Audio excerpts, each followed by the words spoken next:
പൊതുജനം കഴുകല സാർ എന്ന പരിപാടിയിലേക്ക് വീണ്ടും പുലിപ്പല്ല് കൈവശം വെച്ച കേസിൽ റാപ്പർ വേടന് ജാമ്യം. വനംവകുപ്പ് എതിർത്തെങ്കിലും കർശന ഉപാധികളോടെ Perumbavoor judicial first class magistrate കോടതി 3 വേടൻ ജാമ്യം അനുവദിക്കുകയായിരുന്നു. അന്വേഷണത്തോട് പൂർണ്ണമായും സഹകരിക്കുമെന്നും തെറ്റ് തിരുത്തുമെന്നും വേടൻ പ്രതികരിച്ചു. എനിക്ക് ഒരുപാട് ആൾക്കാരോട് നന്ദിയുണ്ട് എനിക്ക് വേണ്ടി പ്രാർത്ഥിച്ച. പിന്നെ ഒരു കാര്യം എനിക്ക് പറയാനുള്ളത്, എന്നെ കേൾക്കുകയും കാണുകയൊക്കെ ചെയ്യുന്ന എൻ്റെ സഹോദരന്മാരോടാണ്. ഇപ്പോൾ ഇവന്റെ പുകവലി മദ്യപാനമൊക്കെ ഭയങ്കര പ്രശ്നമാണ്, ബാഡ് ഇൻഫ്ലുവൻസ് ആണെന്ന് എനിക്കറിയാം. ചേട്ടനോട് ദയവ് ചെയ്ത് ക്ഷമിക്കണം. നല്ലൊരു മനുഷ്യനായി മാറാൻ പറ്റുമെന്ന് ഞാൻ നോക്കട്ടെ. പോയിട്ട് വരാം. വേടനെതിരെ എടുത്ത കേസിൽ ഉദ്യോഗസ്ഥരോട് വിശദീകരണം തേടുമെന്ന് വനമന്ത്രി എ കെ ശശീന്ദ്രൻ പ്രസ്താവനയിൽ അറിയിച്ചു. വിഷ്ണു സുരേഷ് വിവരങ്ങളുമായി ചേരുന്നുണ്ട് കൊച്ചിയിൽ നിന്ന്. ഒപ്പം തന്നെ ദീപക് ധർമ്മടം. വനമന്ത്രിയുടെ പ്രതികരണം അത് ശ്രദ്ധേയമാണ്. വനമന്ത്രിയുടെ പ്രതികരണത്തിന്റെ വിശദാംശങ്ങൾ ദീപക് ധർമ്മടം പങ്കുവയ്ക്കും. ആദ്യം വിഷ്ണു സുരേഷിലേക്കാണ്. വിഷ്ണു, ഈ വേടൻ വിദേശത്തേക്ക് കടക്കാൻ സാധ്യതയുണ്ട്, തെളിവ് നശിപ്പിക്കാൻ സാധ്യതയുണ്ട് എന്ന വനംവകുപ്പിന്റെ വാദങ്ങളൊക്കെ കോടതി തള്ളിക്കളയുന്നു, ജാമ്യം അനുവദിക്കുന്നു. വിശദാംശങ്ങൾ, അതിനുശേഷം വേടൻ നടത്തിയ പ്രതികരണവും അത് വളരെ ശ്രദ്ധേയവുമാണ്. വിഷ്ണു.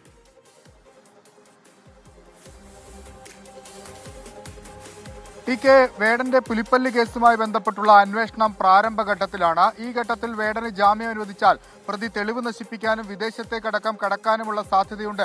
അതുകൊണ്ട് ജാമ്യാപേക്ഷ തള്ളണം എന്ന നിലപാടാണ് വനം വകുപ്പ് സ്വീകരിച്ചത്.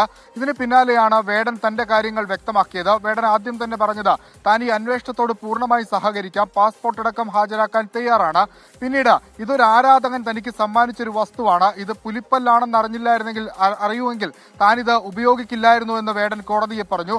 ഒപ്പം ഒരു സാധാരണക്കാരനെ എങ്ങനെയാണ് ഒറ്റ നോട്ടത്തിൽ ഇത് പുലിപ്പല്ലാണെന്ന് അറിയാൻ സാധിക്കുക എന്ന് ചോദിച്ചു. ശാസ്ത്രീയ തെളിവിന്റെ കാര്യങ്ങളൊന്നും തന്നെ വനംവകുപ്പിന് ഹാജരാക്കാനായില്ല. അതോടൊപ്പം തന്നെ വേടന് ഇത്തരത്തിൽ സമാനമായ ക്രൈമുകളൊന്നും മുൻപ് വേടനുമായി ബന്ധപ്പെട്ട് റിപ്പോർട്ട് ചെയ്തിട്ടില്ല. ഈ കാര്യങ്ങളെല്ലാമാണ് വേടന് അനുകൂലമായി ജാമ്യം ലഭിക്കുന്ന സാഹചര്യത്തിലേക്ക് പോകാനുള്ള പ്രധാനപ്പെട്ട കാര്യം. ഒപ്പം വേടനെതിരെ വനംവകുപ്പ് ചുമത്തിയത് മൃഗവേട്ട എന്ന വകുപ്പാണ്. വേടനെ സംബന്ധിച്ചിടത്തോളം വേടൻ കാട്ടിപ്പോയി മൃഗവേട്ട നടത്തിയെന്ന് സമാഹരിക്കുന്നതുമായി ബന്ധപ്പെട്ടുള്ള തെളിവുകളൊന്നും തന്നെ വനംവകുപ്പിന്റെ പക്കലില്ല. ആ ഒരു പശ്ചാത്തലത്തിൽ ആ വകുപ്പ് എങ്ങനെ സബ്സ്റ്റാൻഷിയേറ്റ് ചെയ്യുമെന്ന് വേടൻ ചോദിച്ചിരുന്നു. അതുമായി ബന്ധപ്പെട്ടുള്ള മറുപടികളൊന്നും കാര്യമായി ലഭ്യമായില്ല. ഇതെല്ലാം കണക്കിലെടുത്താണ് വേടന് ജാമ്യം അനുവദിച്ചത്. ഒപ്പം വേടന്റെ പ്രതികരണം പുറത്തു വന്നത് താൻ ഈ തെറ്റുകളെല്ലാം തിരുത്തും, നേരത്തെ കഞ്ചാവ് കേസിൽ വേടൻ അറസ്റ്റിലായിരുന്നു, അതടക്കം തിരുത്തുമെന്ന് ആരാധകർക്ക് ഉറപ്പ് നൽകുകയും ചെയ്താണ്. ലഹരി ഉപയോഗവും മദ്യപാനമോ അതൊന്നും ശരിയായ ശീലമല്ല, തന്നെ കേൾക്കുന്നവർ ഈ വഴി സ്വീകരിക്കരുത് എന്ന് വേടൻ പറയുന്നുണ്ട്. തിരുത്താനുള്ള ശ്രമത്തിലാണ് താൻ തിരിച്ചെത്തും എന്നാണ് വേടൻ പറയുന്നത്.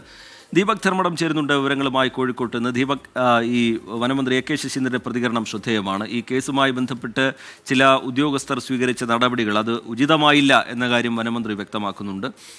അറസ്റ്റ് അടക്കമുള്ള കാര്യങ്ങളിലേക്ക് കടന്ന സാഹചര്യം, അതുപോലെ ഈ മൃഗവേട്ടയടക്കമുള്ള വകുപ്പുകൾ ചുമത്തുന്നത്, അതിലൊക്കെ ഒരു പിഴവ് സംഭവിച്ചു എന്നാണ് വനമന്ത്രിയുടെ പ്രതികരണം വ്യക്തമാക്കുന്നത്. ഉദ്യോഗസ്ഥരിൽ നിന്ന് വിശദീകരണം തേടാനുള്ള നീക്കത്തിലേക്ക് മന്ത്രി കടക്കുന്നു എന്ന് മനസ്സിലാക്കുന്നു. ദീപക് ധർമ്മടം. റിജിത്ത്, സമീപകാലത്ത് ഇല്ലാത്ത വിധത്തിലുള്ള പ്രസ്താവനയുമായാണ് വനമന്ത്രി എ കെ ശശീന്ദ്രൻ ഇന്ന് രംഗത്തെത്തിയത്. അദ്ദേഹം പ്രസ്താവനയിൽ വളരെ കൃത്യമായി തന്നെ വേടനെ പിന്തുണയ്ക്കുന്നു, വേടനൊപ്പം വനം വകുപ്പുണ്ടെന്ന് പറയുന്നു. മാത്രവുമല്ല, അസാധാരണ സ്വഭാവത്തോടെയുള്ള അറസ്റ്റ് നടത്തിയ അറസ്റ്റിനെ കുറിച്ച് മാധ്യമങ്ങളോട് വിശദീകരിച്ച വനം ഉദ്യോഗസ്ഥരോട് വിശദീകരണം ചോദിക്കുന്നു എന്നുള്ളത് കൂടി പറയുകയാണ്. അങ്ങനെ നോക്കുമ്പോൾ വനമന്ത്രി പൂർണ്ണമായും വനം വകുപ്പിന്റെ നടപടിയെ തള്ളിക്കളയും, ഒപ്പം തന്നെ വേടനൊപ്പം നിൽക്കുന്നു, വേടന് പിന്തുണ പ്രഖ്യാപിക്കുന്നു. മാത്രവുമല്ല, സാംസ്കാരിക ഔന്നിത്യമുള്ള യുവത്വത്തിന്റെ പ്രതിനിധിയാണ് വേടൻ എന്ന് പറയുന്നു. വേടൻ തെറ്റുതിരുത്തി മുന്നോട്ട് വരണം, അതിന് വനം വകുപ്പ് ഒപ്പമുണ്ടെന്ന് പറയുന്നു. മാത്രവുമല്ല, ഏറ്റവും പ്രധാനപ്പെട്ട കാര്യം, ഈ വനം വകുപ്പ് ഉദ്യോഗസ്ഥർ ഇന്ന് ജാമ്യം നിഷേധിക്കാൻ വേണ്ടി നിരവധി വിവരങ്ങളായിരുന്നു കോടതിയിൽ ഹാജരാക്കിയത്. ആ ഉദ്യോഗസ്ഥരെ, വനം വകുപ്പ് ജീവനക്കാരെ കൃത്യമായി തള്ളിപ്പറഞ്ഞുകൊണ്ട് വേടനൊപ്പം നിൽക്കുന്ന പ്രസ്താവനയാണ് വനമന്ത്രി എ കെ ശശീന്ദ്രൻ ഇറക്കിയിരിക്കുന്നത്. അല്പം മുൻപ് വനമന്ത്രിയുമായി ഇക്കാര്യം സംസാരിച്ചപ്പോൾ അദ്ദേഹം ആ നിലപാട് എടുക്കുന്നത് പൊതുജനങ്ങളിൽ വനം വകുപ്പ് എന്തോ തെറ്റ് ചെയ്തു എന്ന പ്രതീതി ഉണ്ടാക്കിയത് കൊണ്ടാണ് എന്നുള്ളതായിരുന്നു അദ്ദേഹത്തിന്റെ വിശദീകരണം. ദീപക് ധർമ്മടം കോഴിക്കോട്ട് നിന്ന് വിശദാംശങ്ങൾ നൽകുകയായിരുന്നു. ഒപ്പം തന്നെ വിഷ്ണു സുരേഷ് കൊച്ചിയിൽ നിന്ന്.